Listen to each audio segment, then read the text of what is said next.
है। Test number 59 का पहला क्वेश्चन देखिए, संविधान सभा का, है ना, क्या लिखा हुआ है, संविधान सभा का सुझाव सबसे पहले दिया था। कह रहा है संविधान सभा का सुझाव किसने पहले दिया था। पहला ऑप्शन में M.N. राय, दूसरा में है महात्मा गांधी, तीसरा में B.R. अम्बेडकर, मतलब हुआ भीमराव अम्बेडकर, चौथा ऑप्शन में है जवाहरलाल नेहरू। तो क्या आंसर होगा, क्या बनाए आप लोग, नया क्वेश्चन है आप लोग के लिए, है ना, तो क्या बना है आप लोग आंसर, बताइए, फिर बने बने किए हैं। इसका आंसर होगा पहला, पहला का पहला, एक का ए, M.N. राय। संविधान सभा का सुझाव सबसे पहले दिया था, उसका आंसर होगा ए नंबर का ऑप्शन M.N. राय। M.N. का फुल फॉर्म है मानवेंद्र नाथ राय, मानवेंद्र नाथ राय। इसने 1934 ईस्वी में पहली बार कहा था कि संविधान सभा होना चाहिए। इसके बाद कांग्रेस पार्टी भी इसका समर्थन किया और मांग किया कि संविधान सभा होनी चाहिए। Concept clear. महात्मा गांधी 1920-22 के लमसम में कहा था कि भारत का व्यक्ति ही क्या लिखे, संविधान लिखे, भारत का कोई भारतीय ही संविधान लिखे, महात्मा गांधी ने कहा था। Concept clear. अगला देखिए 2 नंबर का क्वेश्चन, किस अधिनियम को भारतीय संविधान की रूपरेखा माना जाता है। किस अधिनियम को भारतीय संविधान की रूपरेखा माना जाता है। क्वेश्चन को ऐसे भी समझ सकते हैं कि भारतीय संविधान का ब्लूप्रिंट किसे कहा जाता है। ब्लूप्रिंट का मतलब होता है हूबहू उस नियम से भारतीय संविधान में ले लिया गया। ऑप्शन देखिए क्या क्या है। पहला ऑप्शन में है भारतीय परिषद अधिनियम 1909, दूसरा ऑप्शन में भारत सरकार अधिनियम 1919, तीसरा ऑप्शन है भारत सरकार अधिनियम 1935, चौथा ऑप्शन है भारतीय स्वतंत्रता अधिनियम 1947। क्या बना है इसका आंसर आप लोग, तो इसका आंसर होगा सी, भारत सरकार अधिनियम 1935। भारत सरकार अधिनियम 1935 को भारतीय संविधान का ब्लूप्रिंट कहा जाता है, क्योंकि भारत परिषद अधिनियम 1935 से संविधान बनाने वाले महापुरुष सबने इसमें से 80% हूबहू रखा, इसलिए भारतीय संविधान का ब्लूप्रिंट किसे कहते हैं, भारत सरकार अधिनियम 1935। हेलो मोटो, ब्लूप्रिंट कहा जाता है। क्लियर, ये चीज है। उसी तरह हम लोगों का शरीर का ब्लूप्रिंट किसको कहते हैं, डीएनए को, किसको कहते हैं, डीएनए। क्लियर। देखिए अगला क्वेश्चन, तो समझ गए ना, भारत सरकार अधिनियम 1935, इसी अधिनियम इसको लागू किया गया था पूरी तरह से 1937 ईस्वी में, 1937 ईस्वी में। क्लियर। अगला देखिए 3 नंबर, जैव भूगोल निम्न में से किसकी एक शाखा है। जैव भूगोल निम्न में से किसकी एक शाखा है। मानव भूगोल पहला ऑप्शन है, दूसरा है भौतिक भूगोल, तीसरा है आर्थिक भूगोल, चौथा है राजनीतिक भूगोल। तो जैव भूगोल निम्न में से किसकी एक शाखा है, इसका आंसर होगा बी, भौतिक भूगोल का। भौतिक भूगोल का शाखा है जैव भूगोल, जैव भूगोल। क्लियर। अगला देखिए 4 नंबर, कौन प्रवास का एक कारण है। प्रवास का मतलब होता है एक स्थान को छोड़कर दूसरे स्थान जाना। क्लियर ना। कह रहा है इसमें क्वेश्चन कि कौन प्रवास का एक कारण है। महामारी, दूसरा ऑप्शन है सम जलवायु, तीसरा ऑप्शन है रोजगार के अवसर, चौथा है शांति एवं सुरक्षा। तो देखिए अगर लास्ट ऑप्शन में रहता सभी तो सब होता, लेकिन इसमें से कह रहा है इस चारों में से मुख्य क्या होगा, है ना, तो मुख्य में होगा रोजगार के अवसर। रोजगार के लिए ही दिल्ली पंजाब लोग कलकत्ता बम्बई जाता है कमाने के लिए। क्लियर।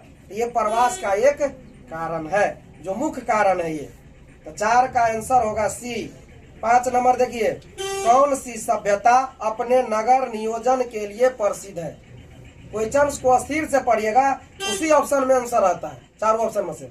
अस्थिर से देखिए क्वेश्चन कह रहा है कौन सी सभ्यता अपने नगर नियोजन के लिए प्रसिद्ध है। पहला ऑप्शन में मेसोपोटामिया, दूसरा ऑप्शन में मिस्र जगड़ा इजिप्ट कहा जाता है, तीसरा ऑप्शन में सिंधु घाटी जगड़ा कहते हैं हड़प्पा सभ्यता, और चौथा ऑप्शन में इनमें से कोई नहीं, नन ऑफ दीज है। तो क्या होगा आंसर, तो नगर नियोजन होगा तो सी आंसर होगा। सिंधु घाटी सभ्यता विश्व की पहली ऐसी सभ्यता सिंधु घाटी या हड़प्पा सभ्यता थी जो पूरा दुनिया में फेमस था। किसके लिए? नगर नियोजन के लिए, है ना।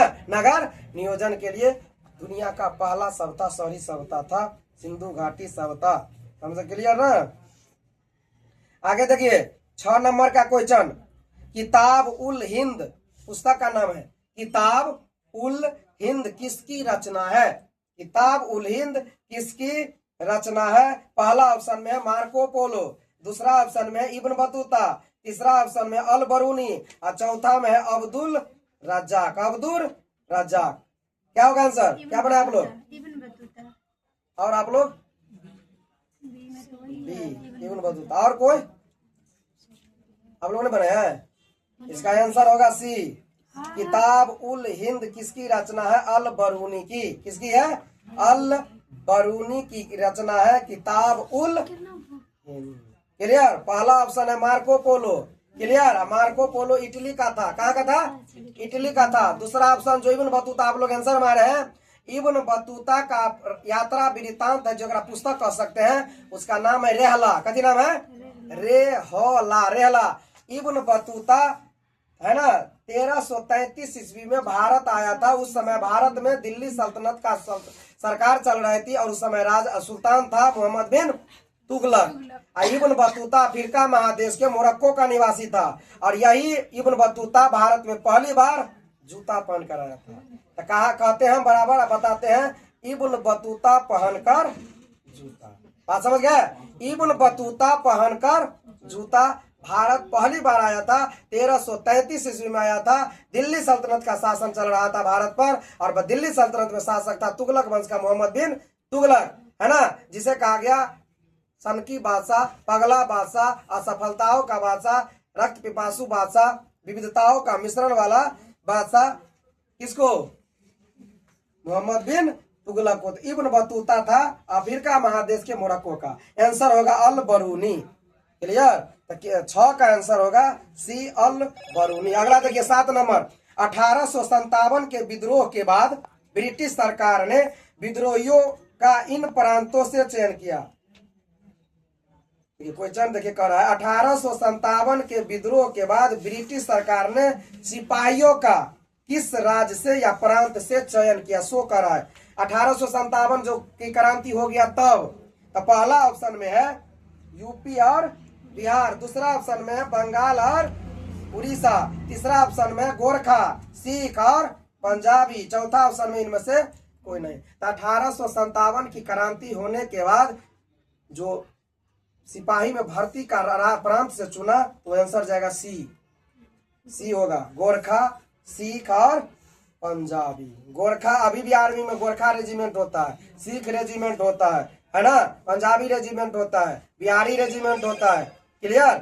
ये चीज सब याद रखते हैं। आंसर होगा 7 का सी। अब गौर से सुनिए 1857 की क्रांति की शुरुआत 10 मई 1857 को उत्तर प्रदेश के मेरठ से हुआ था। रातों रात यमुना नदी पार कर दिल्ली पहुंचा 11 के रात में। 12 मई 1857 में पूरे हिंदुस्तान का नेतृत्व किया अंतिम मुगल बादशाह बहादुर शाह द्वितीय, झगड़ा कहते हैं जफर। उसी की पत्नी का नाम था जीनत महल, जो अंग्रेजों से बड़ी चालाकी से, है ना, अपने पति को लेकर रंगून निर्वासित जीवन के लिए मारने नहीं दिया, काम जाते हैं तो रंगून चला गया। Concept clear? तो मुगल बादशाह 1857 के क्रांति का नेतृत्व किया था, विद्रोहियों सिपाहियों का नेतृत्व किया था, है ना।